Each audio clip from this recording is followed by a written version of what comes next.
Hello and welcome to ET Garage. Today's video is going to be a review of this Jegs parts cleaner. It's like a tabletop model, 5 gallons it's called. 5 gallons, I mean, by 5 gallons I mean, if I think they mean you filling it all the way up to the top, which you can't do. Well, you could, but I wouldn't advise it. Anyway, I never bothered with a parts cleaner. I always just use a, paintbrush and a bucket and whatever, and that's usually what I use. And I never broke down and bought a parts cleaner. I always wanted to buy one of these, and I didn't want to get one of those big ones that it's on a stand and take up all the extra room. I'd rather have something like this. It comes really well built. The only thing I didn't like was these rubber feet on the bottom. I don't know if you guys can see that. They fell off. I ended up gluing them back on, and it is well built. Comes with this little locking handle here, tray here, and let me move the camera a little bit here. And if you look inside, you can see the motor it comes with and this nice flexible line. Motor sounds a little noisy, but of course it has a warning sticker on there. Possible flammable liquid, no smoking, solvent fumes may be toxic, all that good stuff. It says use only water and aqueous based solvent. Use only in a well ventilated area. Never use volatile solvents such as gasoline, kerosene, or diesel. That being said, I'm going to use mineral spirits. I prefer mineral spirits. It doesn't rust the parts, and there's a lot of, it's not acidic. A lot of those water-based stuff that you use is acidic, especially when you use it on aluminum. It'll etch the hell out of the aluminum, so you got to be careful what you use. But anyway, I'm going to go ahead and fill this up. I'm going to put 2 gallons of mineral spirits in it, and I might go ahead and dump some of that dirty stuff I have in that little container too, but I'll stick that in there first, and then we'll give this sucker a try.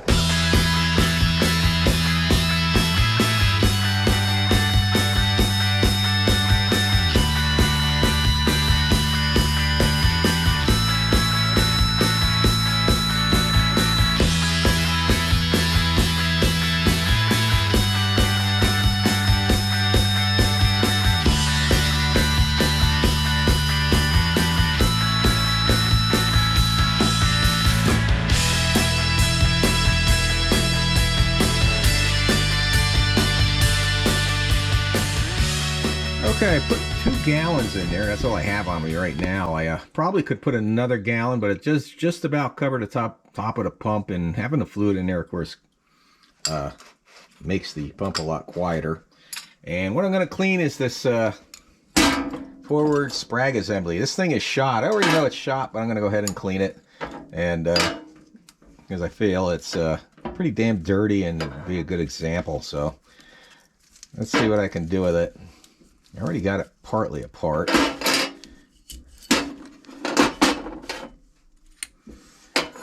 So we'll relocate this camera just a little bit, and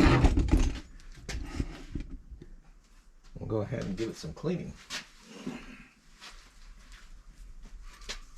I would like I said, should get some type of parts basket in here, a straining basket of some type to hold smaller parts. Ooh, you do got to be careful with this. This will splash around, so you might want to wear a face shield with this, or goggles.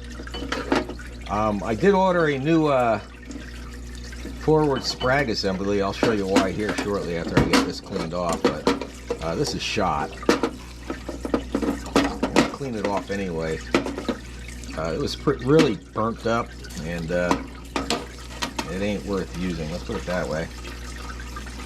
These are actually cleaning up pretty nice. Okay, I can see a problem with this already. And it ain't nothing bad. It's just you gotta be careful with it. Okay. Whew.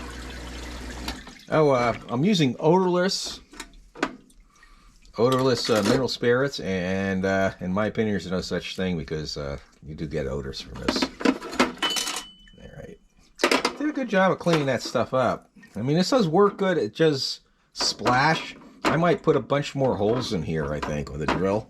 Modify it. Or something like that, so this way the fluid goes through better and doesn't splash. It might even be better to put like a, say, a scouring pad or something. Let's see if that works. Yeah, that helps a lot. Having that there, I'm not getting all that splash, so that worked well. That's good to know. And of course, as soon as you get the parts, it does splash, like I said. I do got a lot of parts to clean up on the automatic transmission.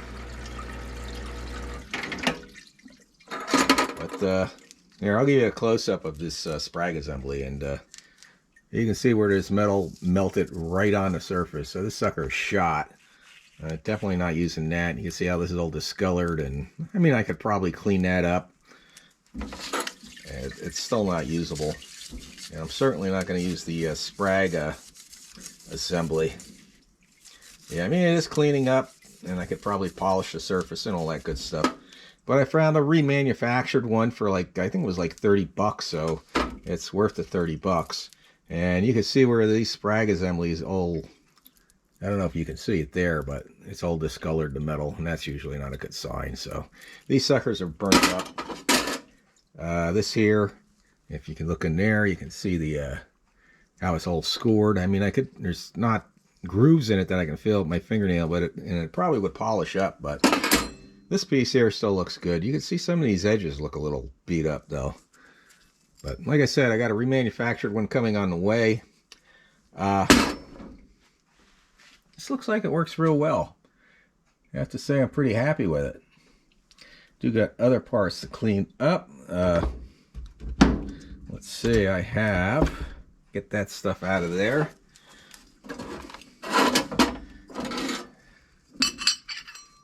So just put this aside somewhere, but for now, obviously don't need to put it together.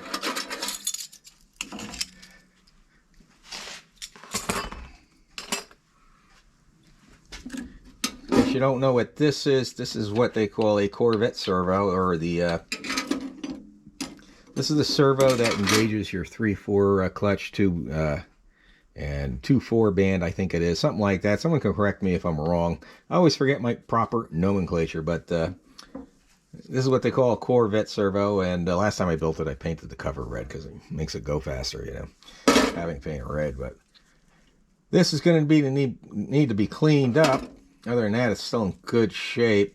Yeah, no, give it a good clean here, and we'll take a look. Yeah. Yeah, I'm going to have to make some modifications. So I mean, it's really good, though, for the money, I think. Especially today's prices. Definitely nice to have. Yeah, it does splash when you do the parts.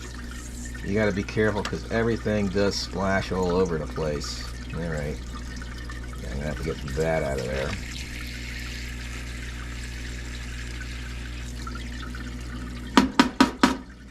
Let's see if I can get it out.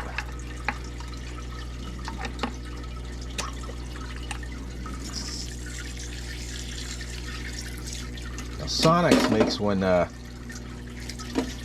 that's supposed to hold stuff even better. But,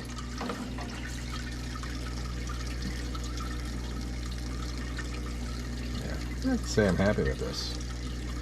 I mean, I do need to take this apart further. This piece here comes apart and all that stuff. That's not what this video is about. It's about a review of this parts cleaner. And I'm going to give it a thumbs up. Except for the excess of splashing, that's because this is a small parts cleaner and there's not much you can do about that.